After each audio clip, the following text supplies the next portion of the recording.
El centro de todo eres tú, y tú eres el centro, y nada importa más que tú.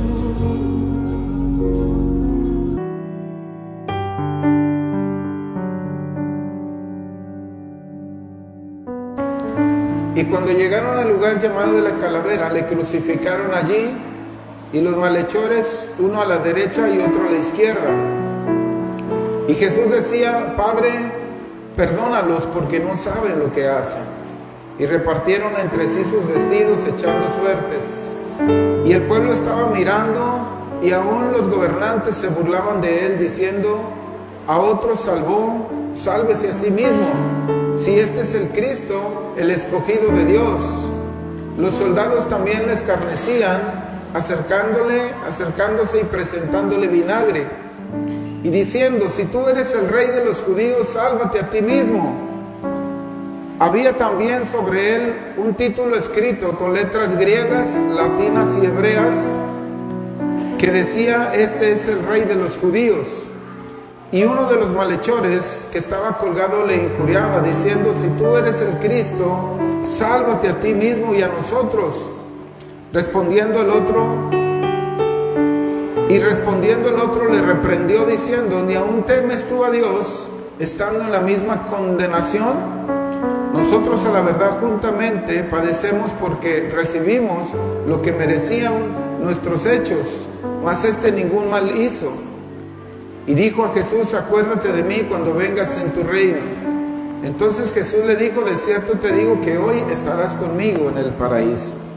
Cuando era como la hora sexta, hubo tinieblas sobre toda la tierra hasta la hora novena, y el sol se oscureció, y el velo del templo se rasgó por la mitad. Entonces Jesús, clamando a gran voz, dijo: Padre, en tus manos encomiendo mi espíritu. Y habiendo dicho esto, expiró. Cuando el centurión vio lo que había acontecido, dio gloria a Dios, diciendo: verdaderamente, este hombre era justo. Y toda la multitud de los que estaban presentes en ese espectáculo, viendo lo que había acontecido, se volvían golpeándose el pecho. Pero todos sus conocidos y las mujeres que le habían seguido desde Galilea estaban lejos mirando estas cosas. Bendito Dios, te doy gracias por esta hora, Padre, muchas gracias. Gracias por tu grande amor y tu misericordia. Señor, gracias, y te pedimos, Padre, que en este tiempo, Señor, así como en los últimos momentos tuviste la oportunidad de darle salvación y vida eterna a una persona, Señor, así en estos tiempos, bendito Dios, que tu palabra se siembre en nuestros corazones y cumpla tu propósito, porque sabemos que aún en medio de esto hay un plan y un propósito. Una palabra que se queda para alguien el día de hoy, una palabra que es una palabra de refrigerio, una palabra que se esperaba, una respuesta quizás a las inquietudes. Padre, tú conoces cada corazón que está aquí, Señor, y yo te pido que tu palabra se siembre y cumpla tu propósito en el nombre de Jesús. Amén. Estamos en el escenario, hermanos, de el tiempo en que el Maestro va a la cruz del Calvario. Toda la multitud está agrupada, toda la multitud va a presenciar este evento. Esto no es una fábula, hermanos. No es una historia, no es algo que se inventó el hombre para escribirle algo ahí. Es una realidad, fue un hecho real, hermanos, sucedió.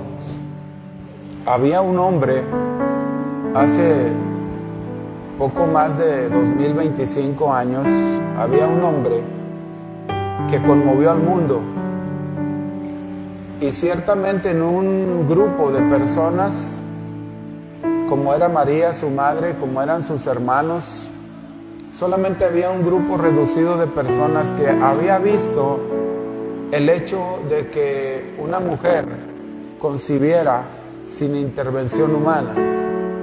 El hecho de que una jovencita de entre 14 y 17 años quedara embarazada sin tener relación sexual.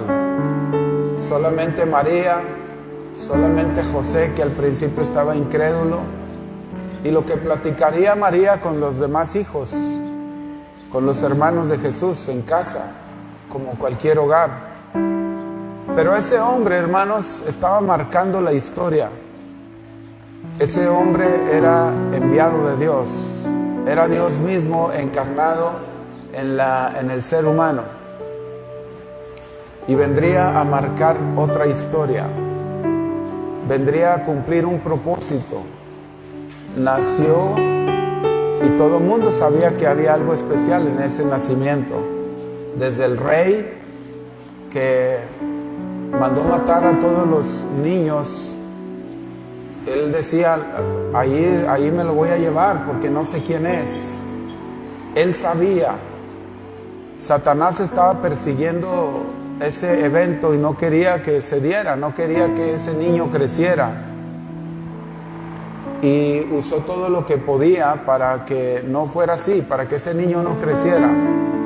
Y como no sabía, cuando aparecen estos hombres sabios que ven la estrella y ellos saben por indicación de Dios, por discernimiento e indicación de Dios, saben dónde va a nacer el Hijo, dónde va a nacer el Señor Jesucristo. Ellos van con los regalos que llevan y el rey Herodes les dice, hey, vengan aquí, tranquilos, díganme hacia dónde van y cuando estén allá regresen por aquí para que me lo hagan saber, para yo poderle llevar presentes también. Pero esa no era su idea. Su idea era saber el lugar donde había nacido Jesús. ¿Para qué? Para ir a matarlo. Pero estos hombres van y cumplen con llevar los regalos al niño y después regresan por otro lado, no regresan con Herodes, con el rey. Ellos dicen, no vamos a regresar por ahí. Dios estaba trabajando en eso. Como el rey no sabe dónde van a quedar, no sabe dónde nació, entonces él manda matar a todos los niños de entre 1 y 3 años. Dijo, así no le voy a fallar, así lo voy a matar. Pero Dios nuevamente habla a José y le dice, salte de aquí, vete de aquí, yo te voy a decir cuándo regresar. Y después Dios le manda decir a José, regresa porque el que perseguía al niño ya murió. Y entonces Jesús nace, crece, se desarrolla como niño, como joven, como adolescente, como joven, y llega a la edad en que Él viene a cumplir el propósito para el que Él fue enviado a esta tierra.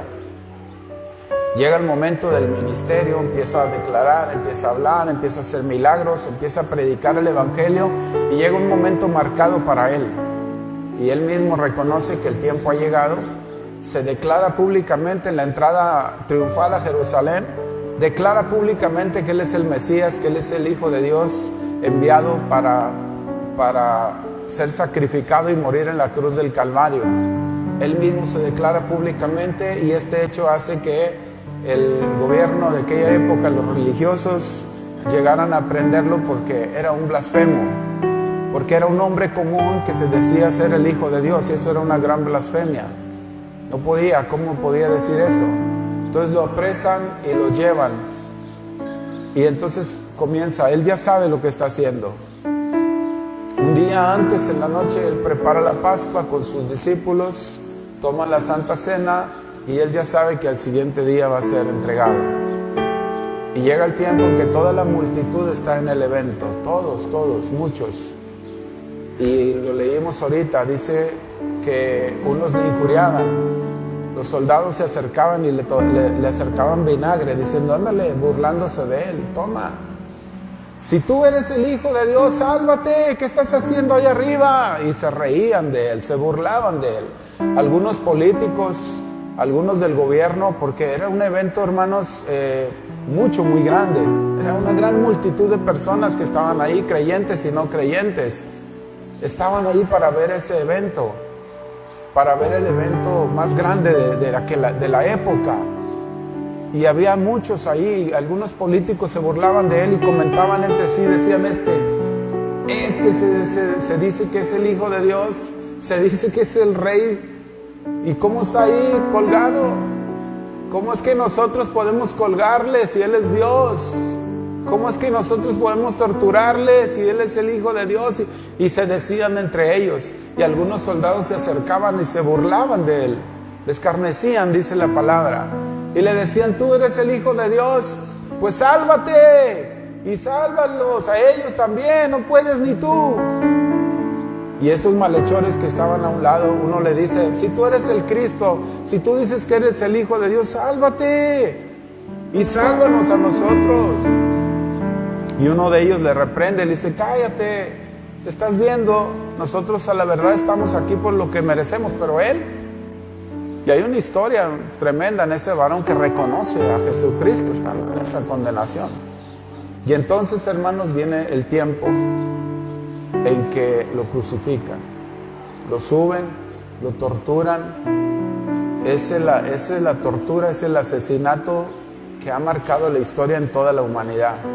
Es el asesinato más mencionado, es la tortura más salvaje y más mencionada en toda la humanidad, porque fue tortura, fue asesinato. Lo latiguearon hasta que lo mataron, literalmente.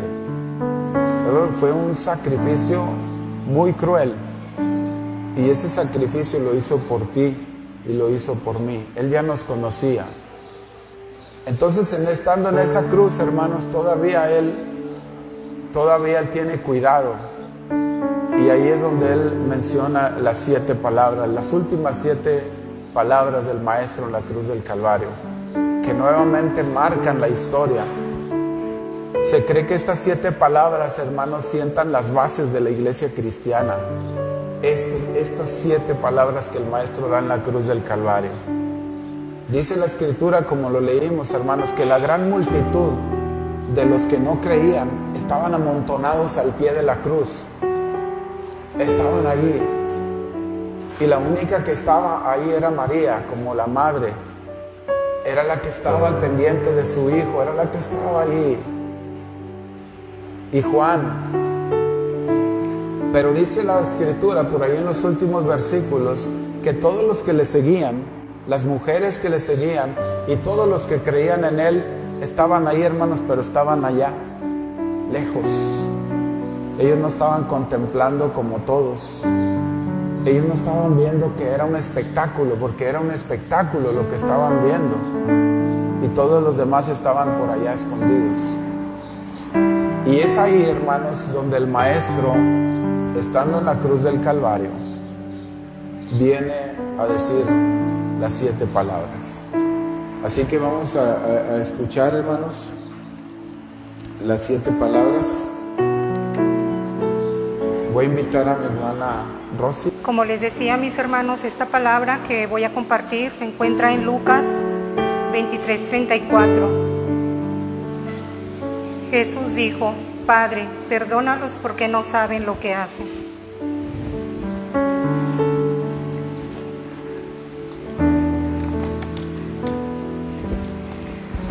Como sabemos, hermanos, los líderes religiosos entregaron a Jesús a Poncio Pilato, el gobernador romano, para que lo crucificaran.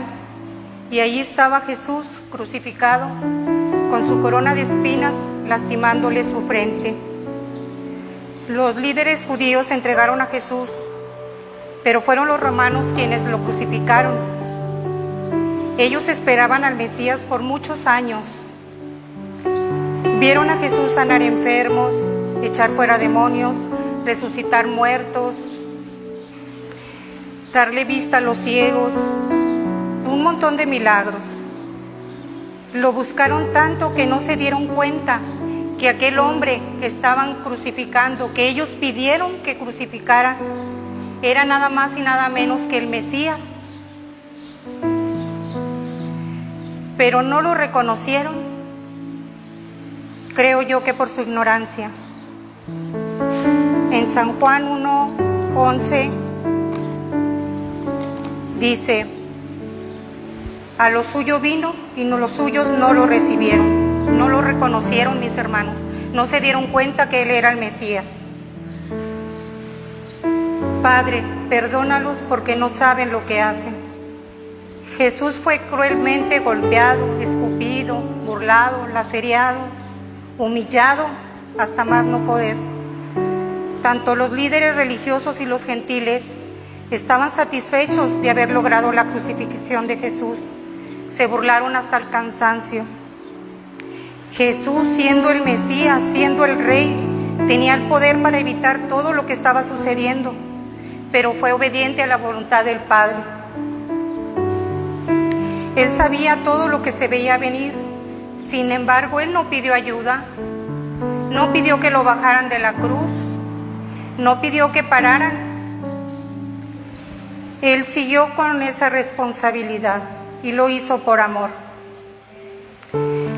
Al contrario, Él no quiso que detuvieran. Él en ese momento estaba intercediendo por todos ellos. Padre, perdónalos porque no saben lo que hacen.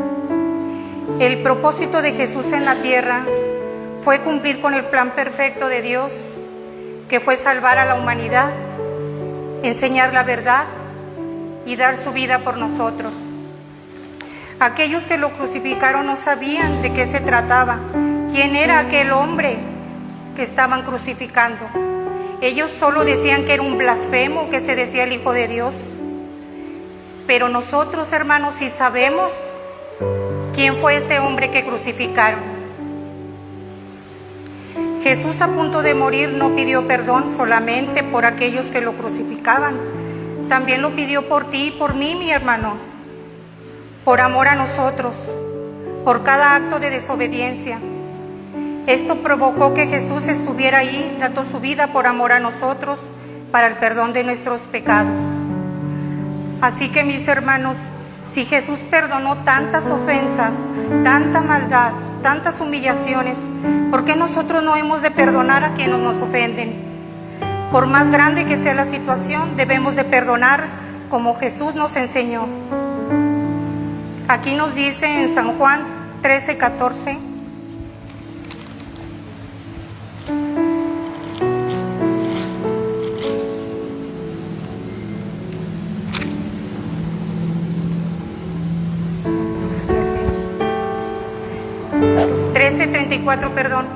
Os améis unos a los otros como yo los he amado. Este suceso, hermanos, nos invita a reflexionar que valga la pena el sacrificio que Jesús hizo en la cruz del Calvario por nosotros, por amor a nosotros. Porque en San Juan 2:16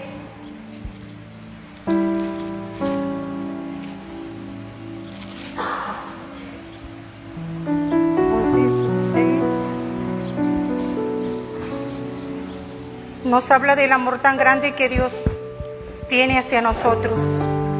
Y nos dice, porque de tal manera amó Dios al mundo que ha dado a su Hijo unigénito, para que todo aquel que en Él cree no se pierda, mas tenga vida eterna.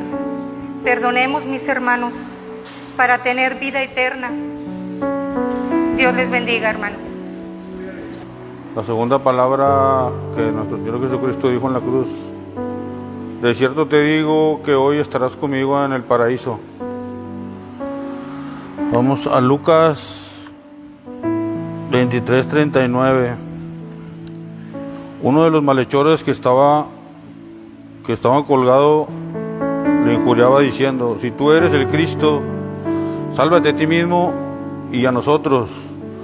Respondió el otro, le respondió diciendo: ni aún temes tú a Dios cuando en la misma condenación. Nosotros, la verdad, justamente padecemos porque recibimos lo que merecemos lo que merecen nuestros hechos, mas ningún mal hizo. Y dijo Jesús, acuérdate de mí cuando vengas en tu reino. Entonces Jesús le dijo: de cierto te digo que hoy estarás conmigo en el paraíso.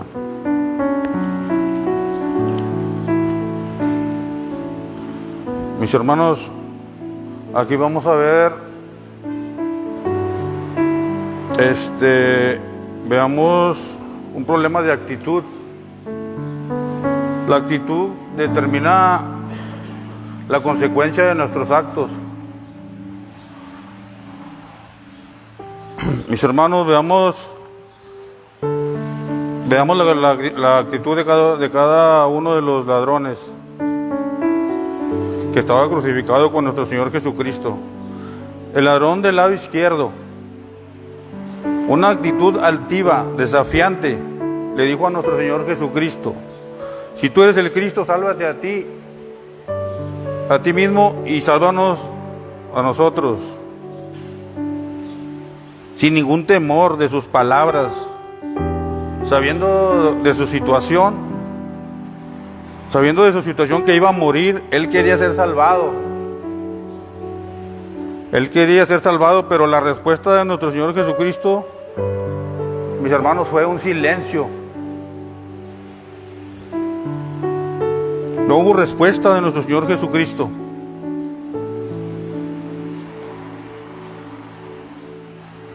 El ladrón del lado derecho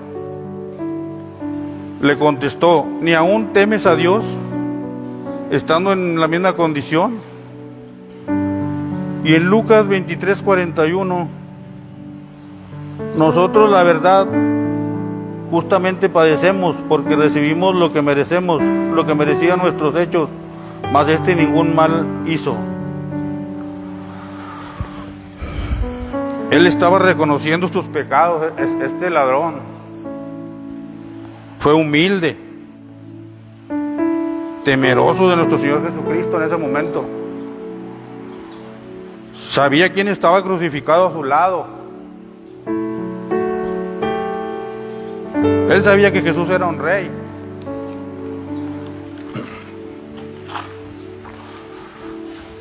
Porque le dijo a Jesucristo: acuérdate de mí cuando vengas en tu reino.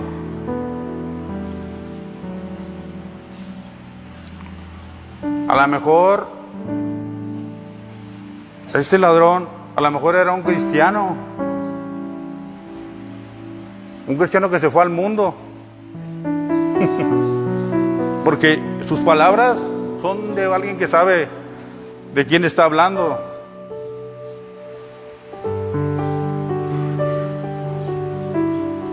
Podemos ser salvos en el último momento de nuestras vidas si reconocemos que nuestro Señor Jesucristo, si reconocemos a nuestro Señor Jesucristo como nuestro Salvador y tenemos un arrepentimiento genuino, hermanos, como lo hizo este ladrón.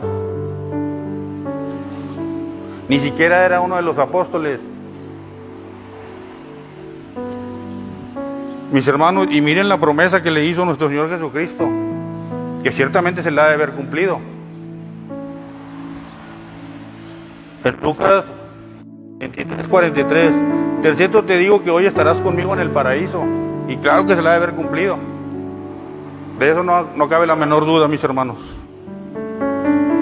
Mis hermanos, el Salmo 138:6 nos dice: porque Jehová es excelso y atiende al humilde, mas al altivo lo mira de lejos. Aquí vemos quién fue el humilde y quién fue el altivo. Por eso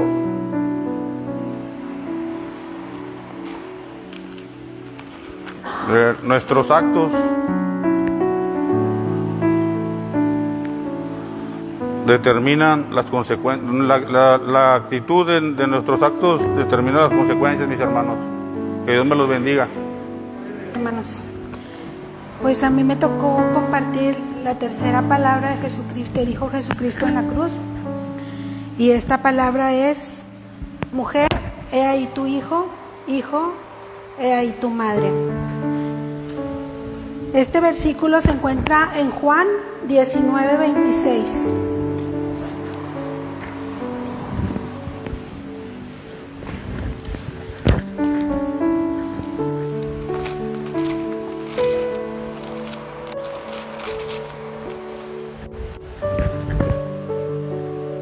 Amén. Les voy a leer un poquito antes, el 25.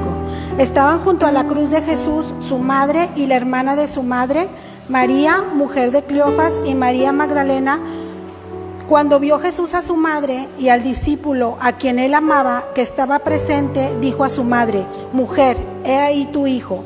Después dijo al discípulo: he ahí tu madre, y desde aquella hora el discípulo la recibió en su casa. Esta palabra, hermanos, a mí me habla, o este acontecimiento, que de un solo versículo me transporta a 3 escenarios. Los 3 escenarios está Jesús en la cruz, María, su madre, y el discípulo que lo nombran al que él amaba, que es Juan. Estos 3 escenarios en un mismo acontecimiento, hermanos. Pues primero sabemos que está un hombre crucificado con dolor, había sido mutilado, había sido escupido, humillado. Un hombre que ahí con dolor en esa cruz, por eso se le llama cruz del Calvario, porque él vivió un calvario, el estar ahí crucificado. Y sabemos que él no tenía culpa alguna, pero sin embargo él estaba ahí pagando por los pecados míos y por los pecados de usted. Él voltea a ver a su madre, que ustedes podrán imaginarse el escenario de la madre, porque cuántas somos madres y sabemos cómo duele un hijo. Entonces ve a María, y él y María destrozada al verlo en esa condición, él dice: mujer, he ahí tu hijo. Y podremos preguntarnos por qué en ese momento él no dijo: madre, he ahí tu hijo, el discípulo amado. Y bueno, hermanos, lo que Dios nos habla, o lo que la Biblia nos habla en esta palabra, es que a él, al referirse a María como mujer, al referirse a ella como mujer y no como madre, Jesús nos está hablando de cómo ella fue elegida para llevarlo en su vientre por esos 9 meses, porque sabemos que ella fue elegida por el Espíritu Santo, engendrada por el Espíritu Santo, y llevó a su hijo 9 meses en su vientre, como las que somos madre hemos llevado a nuestros hijos. Entonces queremos entender el vínculo como madre e hijo que llevaban, y nos podemos preguntar, entonces ¿por qué no le dijo madre? Porque en ese momento él estaba ya terminando el propósito por el cual había venido a la tierra hecho hombre. Lo tuvo sus 9 meses en su vientre, lo llevó en sus brazos, lo caminó con él, le enseñó sus primeros pasos, le enseñó a comer, le enseñó a jugar. Ella llevó una vida normal al lado de su hijo, aún sabiendo ella, desde el momento que lo concibió, que él tenía un propósito. Y su propósito era una muerte horrenda en esa cruz. Mas sin embargo, ella en todo momento acompañó a su hijo hasta la cruz del Calvario. Yo quiero ver el escenario de María, imaginarme, quiero que usted se imagine el escenario de María, cuando le llevaron la noticia y le dijeron: tu hijo ha sido apresado. ¿Qué podemos sentir las madres cuando sabemos que nuestros hijos están en peligro? Esta palabra nos habla del vínculo entre un hijo y una madre, pero también nos está hablando el propósito, que ella sabía que era su hijo, pero que era prestado. Así un versículo en la Biblia, no lo tengo a la mano, pero nos dice: porque nuestros hijos son como tesoro en nuestras manos. Y al fin de cuentas nosotros sabemos que nuestros hijos vienen con un propósito a la tierra y se va a cumplir. Y el otro escenario que puedo ver es cuando él le dice a su amigo, al discípulo amado: hijo, he ahí tu madre. Y dice que desde ese momento el discípulo se lleva a su madre a su casa. La Biblia menciona en Lucas 2, 39-52, que en un suceso que hubo donde ellos fue su madre y María y el padre de Jesucristo a Jerusalén, y el niño se pierde. Y ahí en ese versículo habla donde lo buscan y de ella le dice: hijo, ¿por qué has hecho esto? ¿Por qué te has perdido? ¿Por qué te has movido? Y él le dice: en las cosas de mi Padre me es necesario estar. Y con el discípulo amado pasaron varios sucesos donde por seis veces viene escrito en la Biblia el discípulo que era amado de Jesús. 6 veces. Entonces había un vínculo también entre la amistad de Juan y de Jesucristo. ¿Qué nos está hablando esta palabra, hermanos? Nos está hablando de los vínculos que nosotros tenemos con nuestra familia, sin hacer a un lado el propósito por el cual también nosotros estamos en esta tierra. Hay un acontecimiento cuando va María Magdalena a la tumba de Jesucristo y ya no está el Señor ahí. Y dice que María Magdalena corre hacia donde está Simón y el discípulo amado. Y dice que cuando el discípulo amado escucha que ya no estaba su Señor, dice que él corrió y que corrió más fuerte que Pedro. Era tanto el anhelo de saber que aquel que amaba y que lo amaba a él ya no estaba en esa tumba, que se iba a cumplir la promesa por la cual él fue enviado a resucitar al tercer día. Jesucristo en todo momento en esa cruz del Calvario honró a su madre, como es el primer mandamiento con promesa que viene desde Éxodo y en Efesios, que nos dice: honra a tu padre y a tu madre para que tengas larga vida. Así nosotros mismos, hermanos, tenemos que tener esa honra para con nuestros padres, y la fidelidad que le tenía a su discípulo amado, que fue capaz de en ese momento entregarle a su madre y decirle: he ahí tu madre. Y dice que desde ese momento Juan, el discípulo amado, se la llevó a su casa.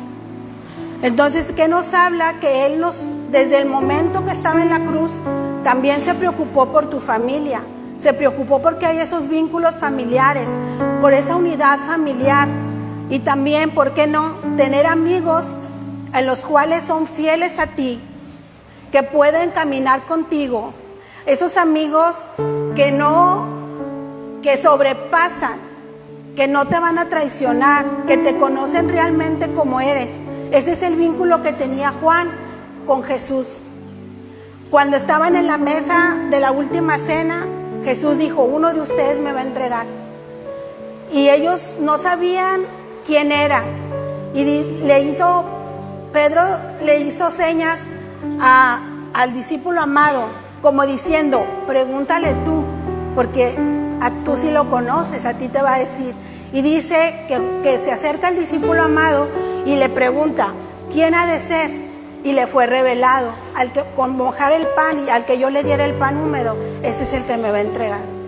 Esos vínculos son los que Jesucristo desde la cruz del Calvario también lo tiene presente. Vínculos de hermandad, vínculos que se respeten, vínculos que tengan fidelidad, no de traición, vínculos que completamente estemos seguros de brindarle a esa persona lo que nosotros sabemos que es tesoro para nosotros y que podemos confiar en ellos.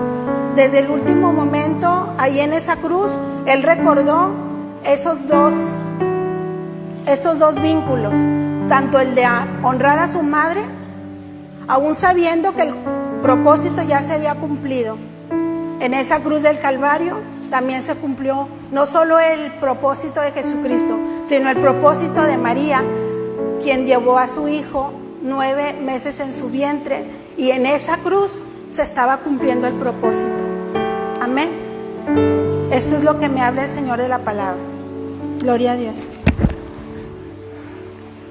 A mí me toca compartir, mis hermanos, lo que viene en Mateo 27, 46.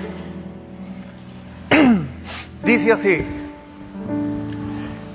Mateo 27, 46 dice así: cerca de la hora novena, Jesús clamó a gran voz diciendo: Elí, Elí, lama sabactani.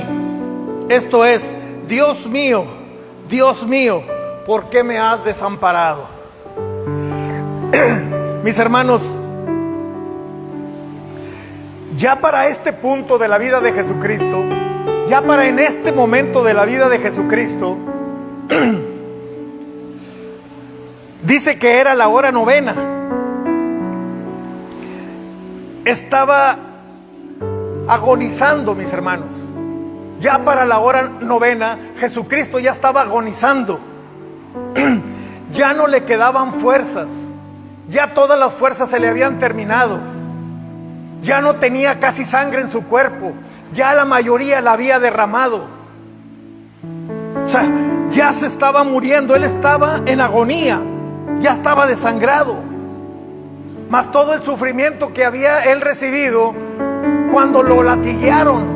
La punta de los látigos tenía unos huesitos que cada que le daban uno se encajaba en su piel, y cuando les tiraban les arrancaban pedacitos de carne con sangre, más las bofetadas que le daban.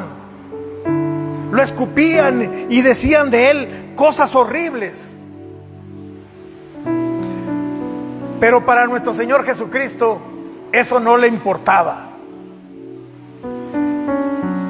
Lo que estaba sintiendo en la agonía nuestro Señor Jesucristo era el peso del pecado de todos nosotros, mis hermanos. Él estaba sintiendo el rigor, el peso del pecado de toda la humanidad.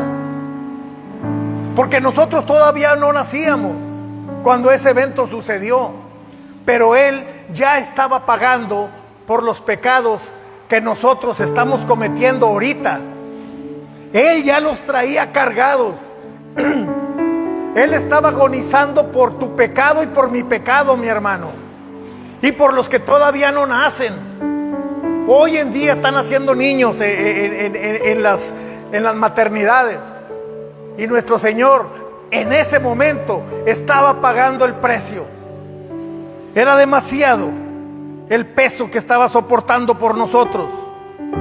Soportarlo era imposible, pero Él lo logró con las últimas fuerzas que le quedaban como hombre. Y con las últimas fuerzas como hombre, Él sintió algo que jamás había experimentado. Su papá lo había desamparado. O sea, Él siempre había contado con su Padre, con nuestro Padre Celestial. Pero en ese momento, aparte del peso que traía del pecado de todos nosotros, su Padre lo había desamparado. Y es verdad, mis hermanos, Jehová Dios de los ejércitos, nuestro Padre Celestial y el Padre de nuestro Señor Jesucristo, se apartó de Él un momento. ¿Por qué? ¿Por qué se apartó en el momento más importante? Porque Jehová Dios de los ejércitos descargó toda su ira sobre el pecado de la humanidad. Ahí descargó toda su ira, no importando que fuera su Hijo amado, el unigénito, el que había cumplido todo al pie de la letra. No le importó. Cuando se aparta de Él, fue para derramar toda su ira sobre el pecado de la humanidad. Solamente así iba a salvar a todos los pecadores arrepentidos, que somos nosotros. Si no hubiera sido así, el pecado tuyo y el mío no hubiera sido pagado. Pero fue pagado, mi hermano. Fue pagado para poder salvarnos. Así es que para poder salvar a los pecadores, porque Dios odia el pecado, mas ama a los pecadores y más a los que se arrepienten. Para nuestro Señor Jesucristo no fue nada fácil. porque Él lo pagó como hombre. Por eso, mis hermanos, nosotros debemos de reconocer a nuestro Señor Jesucristo como nuestro Salvador personal. Él pagó el precio de mi pecado. Él subió a la cruz por mí. Todo el castigo que yo me merecía, Él lo pagó. ¿Cómo no voy a estar agradecido de nuestro Señor Jesucristo cuando lo vi colgado? Yo lo vi colgado, pero en la televisión, mi hermano. Esas películas que hacen la pasión de Cristo, ahí lo vi, porque yo no estuve allá. Ni mi abuelo, ni mi bisabuelo. Pero yo cuando lo vi, todavía no entendía. Hasta que escudriñé las Escrituras y dije, mira nomás. Todo lo que yo debía pagar, Él lo pagó por mí. Y no me conocía. Bueno, Él sí me conocía, pero yo no lo conocía. Porque Él nos conoce, mis hermanos, desde antes de la fundación del mundo. Así es que, mis hermanos, nuestro pecado fue pagado a un gran precio. Al precio de la sangre y de la vida de nuestro Señor Jesucristo. Ese fue el precio que Jesucristo pagó por nuestros pecados. Gracias, Señor Jesucristo. Gracias por el sacrificio que hiciste por todos nosotros.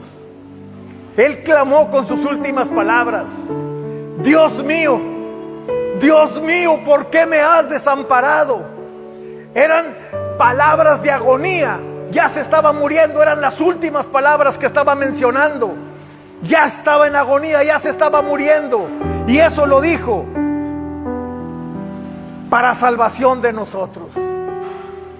Mis hermanos, no nos queda más que decirle: alabado seas, mi Señor Jesucristo. Gracias por lo que hiciste por mí, Señor. Te honro, te alabo, Señor, y reconozco que tú eres mi Salvador. Gracias, Señor Jesucristo, desde ahora y para siempre. Dios me los bendiga, mis hermanos. Gloria a Dios. Me tocó compartirles la palabra, la quinta palabra, que dice en el Evangelio de San Juan 19:28, tengo sed, donde dice el Señor.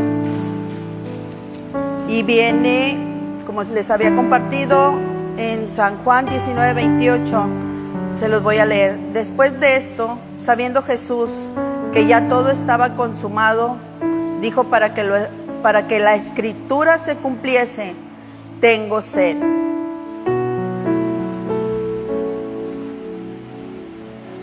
Jesús dijo esto al final de su sacrificio en la cruz, después de haber sido inmolado, después de ser crucificado, golpeado.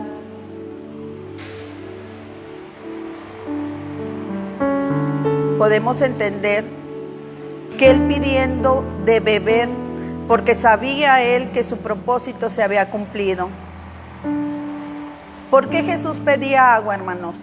Si Él es el agua de vida, si Él es la peña de Oreb,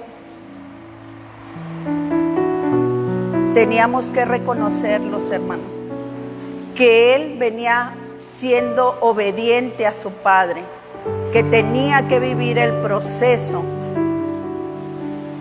de entregarse a sí mismo por el perdón de nuestros pecados. Iglesia, el Señor tiene sed de nosotros, de todos nosotros. Tiene sed de nuestra fe, de nuestra fidelidad. ¿Qué le podemos dar?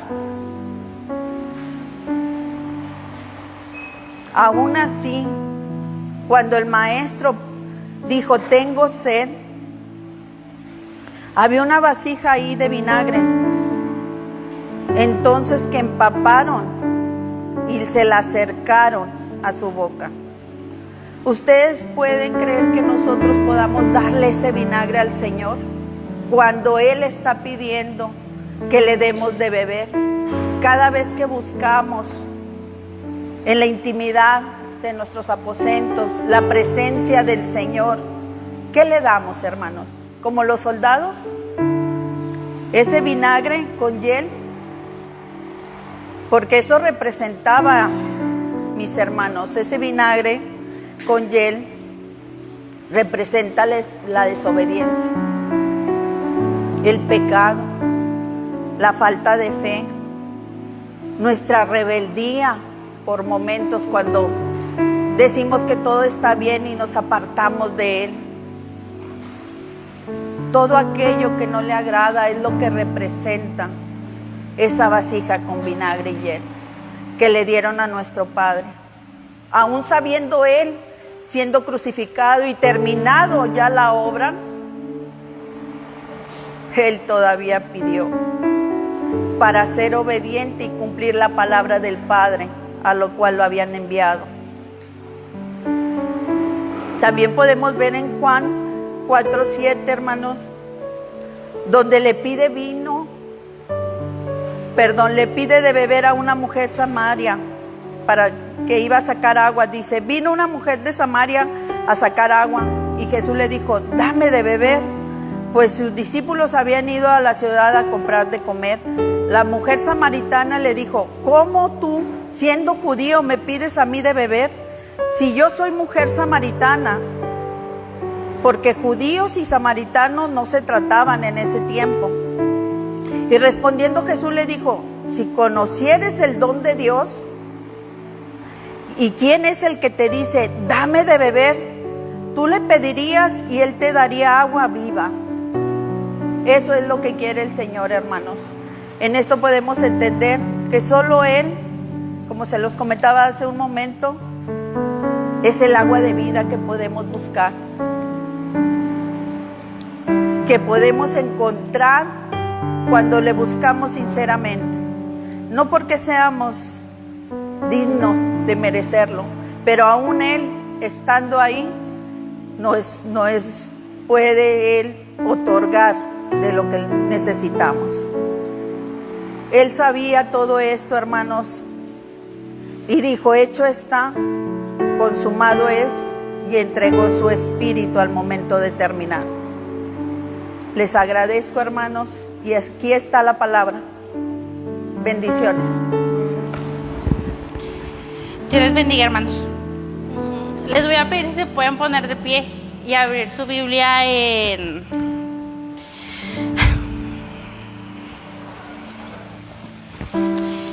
Juan 19:30. Los que no traigan Biblia, por favor, los que tengan, acérquense. Si me hacen ese favor. Cuando ya estén, me indican con un amén, por favor. Vamos a leerlo todos a una sola voz. Cuando Jesús hubo tomado el vinagre, dijo, consumado es. Y habiendo inclinado la cabeza, entregó el espíritu. Consumado es. Perdón, tomen asiento.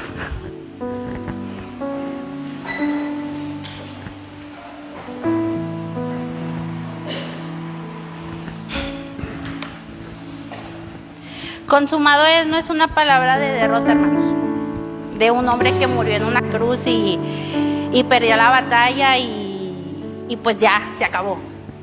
O sea, no es de un hombre derrotado. Consumado es un grito de victoria, de alguien que va a presentarse adelante de su Padre y decirle a su Padre, consumado es. La obra que me mandaste a hacer, la obra que tú me mandaste a hacer, ha terminado. El plan está hecho. El plan que estaba escrito desde el principio ha terminado. Consumado es. Consumado es viene del griego, hermanos, y significa tetelestai. Esa es una palabra usada en el comercio, pero también se utiliza para cuando una persona termina de pagar una deuda. Vamos a poner un ejemplo. Cuando una persona acaba de comprar un terreno en aquel tiempo, al momento de dar su último pago de la hipoteca, se le daban las escrituras y les decía, venían selladas y les decía, Tetelestai,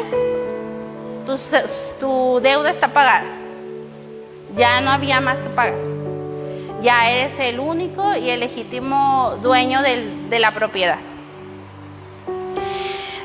También asimismo había ese sello que decía que ya estaba pagado, también había algo que daba vergüenza si no pagabas. En ese tiempo, hermanos, en las casas arriba, en las puertas, se hacía un documento. Ese documento se llamaba acta de decretos. En esa acta quedaba redactado que debías. Un ejemplo, Lolita le debe al hermano Julio 1,000 pesos, por decir. Entonces, para la vergüenza de Lolita, se hacía el acta y se colocaba en la parte de arriba de su casa. Y todo el mundo sabía que había un deudor en esa casa. Pero también, si Lolita terminaba de pagar la deuda al hermano Julio, se le ponía el sello que ya no se debía. Les tengo una noticia, hermanos. Nosotros, yo y ustedes, teníamos un acta de los decretos. Déjenles platico eso. Teníamos un acta y esa acta fue clavada en la cruz. Cuando Jesús tomó su último suspiro y exclamó, consumado es, lo que él estaba tratando de decir era, esta acta de los decretos, que era contraria a todos ustedes, que los acusaba delante del Padre de sus pecados, que los hacía dignos de muerte, está anulada. Consumado es, la deuda está pagada. Nuestra acta, hermanos, Jesús la pagó. Cuando Jesús dijo las palabras consumado es, asimismo, Él obtuvo la victoria del pecado. La victoria había sido obtenida. Satanás pensaba que él había ganado, pero derrotó, pero eso fue mentira. Fue derrotado, como dice Colosenses 2:13, del 13 al 15. ¿Me podrían acompañar? Por favor. Colosenses 2, del 13 al 15. Cuando lo tengan, a una sola voz, por favor.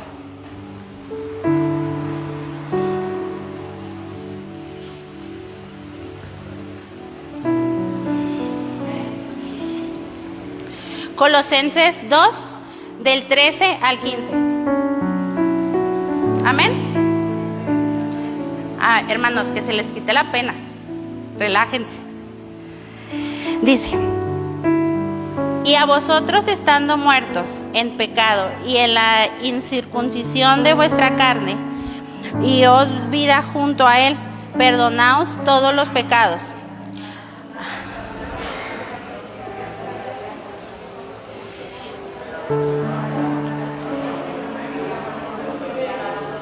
Despojando a los principados y a las potestades, y los exhibió públicamente, triunfando sobre ellos en la cruz. Amén. Este versículo nos habla sobre la victoria de Jesús, que Jesús obtuvo en la cruz. Además, cuando Jesús murió en la cruz por nuestros pecados, pasó otro evento sorprendente. El velo del templo se rasgó. Sí, esa separación que había en el templo ya no existe. Ahora nosotros podemos entrar a la presencia de Dios, acercarnos a Dios. La puerta está abierta. Además, en la cruz podemos ver que que Dios nos dio la libertad, así como dice Romanos 1:8. Dice, ya no hay más condenación para los que están con Cristo Jesús. Así que consumado es, significa que Cristo ya peleó la pelea por nosotros. Nosotros ya no podemos pelear por la batalla. Nosotros vamos a pelear, hermanos, con la victoria ya, porque ya la ganaron por nosotros. Les voy a decir algo. Si alguno de ustedes el día de hoy está en pecado, tiene una circunstancia difícil, hay veces que nosotros decimos, ya no puedo. A lo mejor es económico, en nuestro matrimonio, con nuestros hijos. Ténganlo por seguro que tenemos la victoria. Ya la tenemos ganada. Les invito a que ustedes vivan para Dios. Ustedes acepten a Jesús como su único y suficiente Salvador. Que se entreguen, que sirvan, que le den su vida. Porque Él nos dio el mejor regalo. Porque nosotros nosotros ya teníamos todo para morir. Y Él nos dio esa libertad, hermanos. Con esto yo les digo que les amo a todos y Dios les bendiga. Consumado es. Bien, a mí me tocó la séptima palabra del Maestro en la cruz y la última. Dice, el Señor está diciendo en sus últimas palabras, en tus manos y tu Dios. En Lucas 23:46 dice la palabra, entonces clamando a gran voz, dijo, Padre, en tus manos encomiendo mi espíritu, y habiendo esto, expiró. El Maestro entregó su espíritu. El Maestro le está diciendo a Dios Padre. El Maestro nos está enseñando una confianza total, porque recordemos que en ese momento Él era un hombre como usted y como yo. Era un ser humano en ese momento, pero Él sabía lo que usted y yo sabemos. Él sabía que había el Padre, el Creador de todas las cosas, y Él estaba entregando total confianza al Creador de la vida. Él está enseñándonos a nosotros que aún en los momentos más difíciles, en los momentos más complicados de nuestra vida, podemos tener la confianza de entregarle a Dios nuestra situación, nuestra circunstancia. Él está diciendo, Padre, en tus manos encomiendo mi espíritu. Él está encomendándose a un momento terrible, hermano, en un momento de sacrificio terrible. No era una muerte común, no era cualquier cosa, era una tortura. No solamente era una tortura, era un salvajismo lo que estaban haciendo con el Maestro. Y está diciendo, Padre, en tus manos encomiendo mi espíritu. Estas palabras son las últimas palabras del Maestro como ser humano.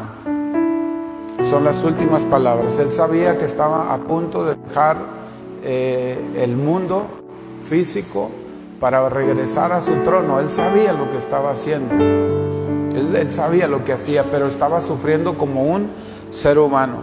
Nos enseña el confiar, hermanos, en el cuidado de Dios, tanto en la vida como en la misma muerte. En los últimos momentos Él se estaba encomendando a su Padre Celestial, al que usted y yo conocemos.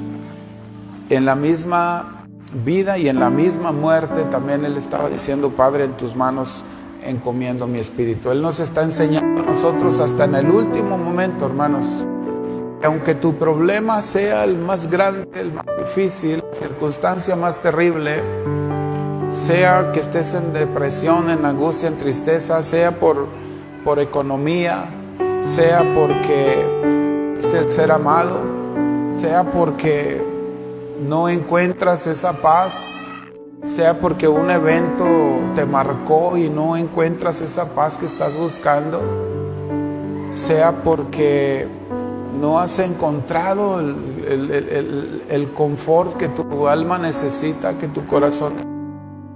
Dios, el Señor Jesucristo te está diciendo, en el momento más terrible, en la circunstancia más difícil, puedes confiar en Dios. Es un llamado que el Maestro nos está enseñando a través de su vida. Es un llamado a confiar en Dios en los momentos más difíciles, en los momentos más oscuros de nuestra vida. Dios siempre va a estar presente, siempre está presente. Él nos ha enseñado que en este llamado a la fe, a la confianza y a la entrega total, el Maestro como hombre se está entregando ciegamente a su Padre Celestial. Él está entregándolo todo, absolutamente todo en esos últimos momentos. ¿Qué enseñanza nos deja, hermanos? Usted y yo no sabemos cómo van a ser nuestros últimos minutos aquí en la tierra. No lo sabemos. No sabemos si vamos a estar conscientes en nuestros últimos 5 minutos. Sabemos si vamos a estar inconscientes. Es algo que solamente Dios lo sabe. Pero sí sabemos el momento en que se diga ya no se puede hacer nada. Sabemos si tenemos los minutos antes de caer en la inconsciencia o los minutos antes de perder la razón. Esos últimos minutos el Maestro nos enseña que no necesitamos nosotros como hijos de Dios que alguien venga, hermano. No necesitas que alguien vaya a tu morada o al hospital, cuando está la persona en el hospital, el Hijo de Dios en el hospital. No necesitamos que alguien venga y nos diga y nos presente delante de Dios. No, el Maestro nos está enseñando que nosotros mismos podemos encomendar nuestro espíritu a Dios. Y en este caso va todavía más profundo, hermano. Tu situación, tu circunstancia, tu problema difícil, si tú sientes que es algo bien complicado, tú se lo puedes llevar al Maestro. Vamos a ponernos sobre nuestros pies, mis hermanos. Vamos a ponernos sobre nuestros pies y vamos a orar a Dios. Es un tiempo, hermanos, donde el Maestro yace en la cruz del Calvario, ha entregado el Espíritu. Sí, el Maestro está ahí. Su cuerpo, hermanos, está inerte, ya no se movió. Ya no se movió el cuerpo del Señor Jesucristo. Ya no pensó. Ya no tuvo vida ahí. Imagine el escenario, hermano, está la multitud. ¿Sabe qué pasa? Que cuando Él entrega el Espíritu, dice la palabra, y expiró, dice la Biblia que como a la hora sexta, como a las 12 del mediodía y hasta las 3 de la tarde, dice que hubo tinieblas, el sol se oscureció. La misma creación sabía lo que estaba sucediendo. La misma creación fue impactada, hermanos, por este hecho tan maravilloso, que se oscureció todo.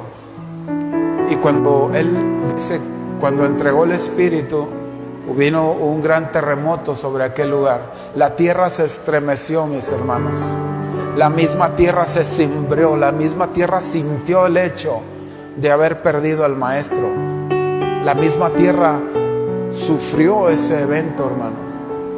No es que haya sido una casualidad o que Dios haya hecho que la tierra temblara porque el Maestro estaba muriendo en la cruz. No, la misma tierra, hermanos, se cimbró. La palabra de Dios dice que la tierra está viva y aún hasta el día de hoy dice que la tierra gime con dolores de parto, esperando tu arrepentimiento, mi hermano, esperando que seas de un solo corazón para Dios, Dice que la tierra gime porque está viva para Dios. Dice que con dolores de parto está esperando la redención del ser humano. Es decir, está esperando, se está conmoviendo para que dejes de pecar. Así dice la Escritura. Gime con dolores de parto, ¿no? Nosotros los hombres no sabemos qué es un dolor de parto, pero las mujeres sabrán. Así gime la tierra esperando que el hombre deje de pecar, porque la creación está viva, hermanos. Los árboles, el Señor con su movimiento. Entonces la tierra misma se cimbró, hubo un gran terremoto y impactó el templo y rasgó el templo en dos. De manera que ya no era necesario la intervención humana para que hubiera una conexión directa con Dios. Jesús dejó el camino libre para que tú y yo pudiéramos venir al Padre. Así que es un tiempo, hermanos, donde el Maestro está inerte en la cruz del Calvario. Y ahí va a estar hasta que es bajado y llevado y sepultado por ahí. Es un tiempo de gran luto en aquella época, mis hermanos, porque se perdió la esperanza. Muchos dijeron, ya se acabó, ya no tenemos oportunidad, ya no tenemos salvación, ya el que nos defendía ha muerto, se acabó, ya lo sepultaron. Dice la Biblia que la multitud se daba golpes de pecho, todos los que estaban ahí, dice que se daban golpes de pecho diciendo verdaderamente, este era el Hijo de Dios. Vamos a orar, mis hermanos, cierra tus ojos. Es un tiempo, mis hermanos, para reflexionar en nuestra vida. Ora a Dios, Padre bendito de los cielos. Señor, en esta hora, en esta tarde, bendito Dios, queremos darte gracias. Gracias, Señor, porque es un momento muy especial. Hoy nosotros recordamos ese sacrificio en la cruz del Calvario. Ese sacrificio que nos abre las puertas de la vida eterna, pero que también nos deja una enseñanza. Señor, a través de las 7 palabras, tú nos has dejado una enseñanza. Nos has mostrado un camino, nos has dejado un instructivo de vida. Por ello, Señor, muchas gracias. Muchas gracias, Señor Jesucristo. Gracias por ese sacrificio. Gracias por pagar el precio de mi falta, de mi pecado. Muchas gracias. Dale gracias al Señor. Dale gracias, dile gracias, Señor. Hoy reconozco ese sacrificio. Hoy sé, Señor, que tú me has enseñado. Y hoy sé y he aprendido que la misma tierra se estremeció cuando tus últimos segundos en este mundo, la misma tierra reaccionó ante tal evento. Y la misma tierra gime con dolores de parto, esperando mi redención, esperando que yo tenga una entrega total, esperando que tenga yo esa entrega, esa confianza, esa fe. Señor, muchas gracias. Gracias, bendito Dios, muchas gracias. Te honramos y te bendecimos, Padre. Señor Jesucristo, muchas gracias. No tenemos más que agradecerte, Señor, por este instructivo de vida que nos has dejado a través de estas últimas 7 palabras en la cruz del Calvario. Honramos tu nombre, Señor Jesucristo, porque no hay otro nombre bajo este cielo dado a los hombres en el cual nosotros podamos ser salvos, sino Jesucristo, el Hijo de Dios. Muchas gracias, bendito Dios. Gracias, Padre Celestial, gracias. Muchas gracias, Señor. ¿Por qué no le das un aplauso al Señor, mi hermano?